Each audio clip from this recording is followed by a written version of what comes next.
এই মুহূর্তে আমি যাইমু আপনারা হিডেন একটা প্লেস দেখানির লাগে। সো এই প্লেসও যাইতে হইলে মূলত চা বাগানোর ভিতরে দিয়া যাওয়া লাগে। আর যাওয়ার পরে দেখি আপনারা কিতা দেখানি যায়, দেখার পরে চোখ যেন আপনার কপালও না উঠে, এত সুন্দর একটা প্লেস বাট একটা সম্পূর্ণ হিডেন। আমরা লইয়া যাইরা যে ব্যক্তি, হ্যালো শ্রীমঙ্গল পেজর ওনার জাভেদ ভাই।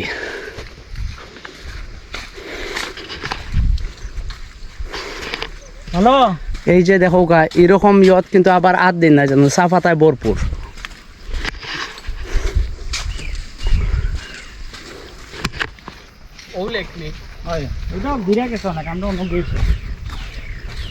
চা বাগানোর ভিতরে এত সুন্দর যে একটা লেক, আমার তো দেখার পরে ইচ্ছা করে গোসল করতাম। আমি আপনারা কইছি যে একটু আগে একটা হিডেন প্লেস দেখাইমু, একটা লেক দেখাইমু, সুন্দর একটা লেক, অসম্ভব সুন্দর। এই লেকের মাঝে আওয়ার পরে এই যে পানি, এই পানিগুলা দেখার পরে ইচ্ছা যে কোনো কেউ করতে পারে যে গোসল করার লাগে, বাট গোসল করা যাইতো না।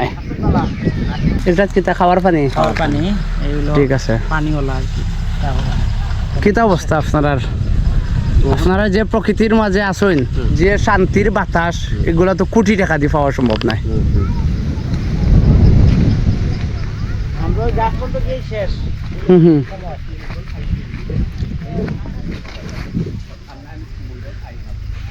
জাভেদ ভাই, এই যে হিডেন প্লেসটা, এই প্লেসও তো যে কোনো কেউ চাইলেও আইতে পারতো না। না, এখানে আসলো এটা জঙ্গলবাড়ি টি স্টেটের চা বাগান, এটা নামই শুনতে পাচ্ছেন। এটা হচ্ছে ভিউয়ার্স জঙ্গলবাড়ি টি স্টেট চা বাগান। এটা এক সময় নাম ছিল তাহেরা পুঞ্জি, Yes. ঠিক আছে? এই যে তাহেরা চা বাগান ছিল এবং হ্যাঁ, এবং তাহেরা পুঞ্জি ছিল। এখানে খাসিয়ারা বসবাস করত। তো এটা আজ থেকে আরো 20 বছর আগে, 20 থেকে 25 বছর তার আগে বাগান তাদের কাছ থেকে আপনি বলেন। খাসিয়া যখন ছিল, খাসিয়া তো মালিকের তারারে বার করে দিছে, মানে সময় ডেট শেষ। সময় ডেট শেষ। মানে তাদের যে মেয়াদটা ছিল এত বছর আপনারা থাকতে পারবেন, তারপর এই জায়গায় আর থাকা সম্ভব না।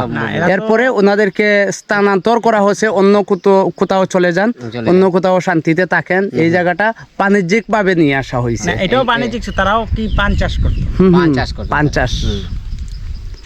তাই এই তখনই কিন্তু এই লেকটা তৈরি, বুঝছেন? এই লেক দিয়ে হচ্ছে বর্ষাকালে মানে শীতকালে পানি দেওয়া হয় চা বাগানে। এই লেকটা থেকে। তো ভিউয়ার্স, আপনাদের বোঝার জন্য বা আপনারা যদি না বুঝতে পারেন এজন্য আমি আপনাদেরকে বলি, এই যে লেকটা মূলত এটারও পিছনে একটা কারণ আছে। এই লেকটা তৈরি করা বা এই লেকটা কেন, এই লেকের পানি দিয়ে কিন্তু এই চা বাগানে পানি দেওয়া হয় এই লেক থেকে নিয়ে শীতকালে। কারণ শীতকালে অনেক সময় পানির প্রবলেম হয়, পানি থাকে না। তো এই লেকটাতে পানি থাকে, এই পানিটা চা বাগানে দেওয়া হয়, যেহেতু এটা চায়ের গাছগুলাকে ভালো রাখার জন্য।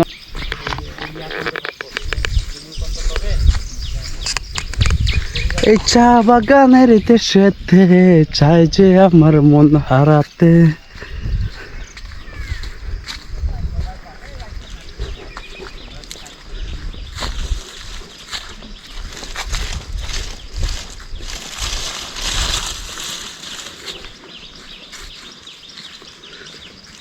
যতটুকু পর্যন্ত চোখ যায় শুধু চা পাতা আর চা পাতা, চায়ের রাজধানী, এজন্যই বলা হয় মনে হয় এটাকে।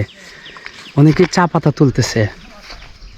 তো ভিউয়ার্স, ভালো থাকেন, সুস্থ থাকেন, দেখা হবে ইনশাল্লাহ নেক্সট কোনো কন্টেন্টে আপনার সাথে। আজকের ভিডিও এই পর্যন্ত। আল্লাহ হাফেজ।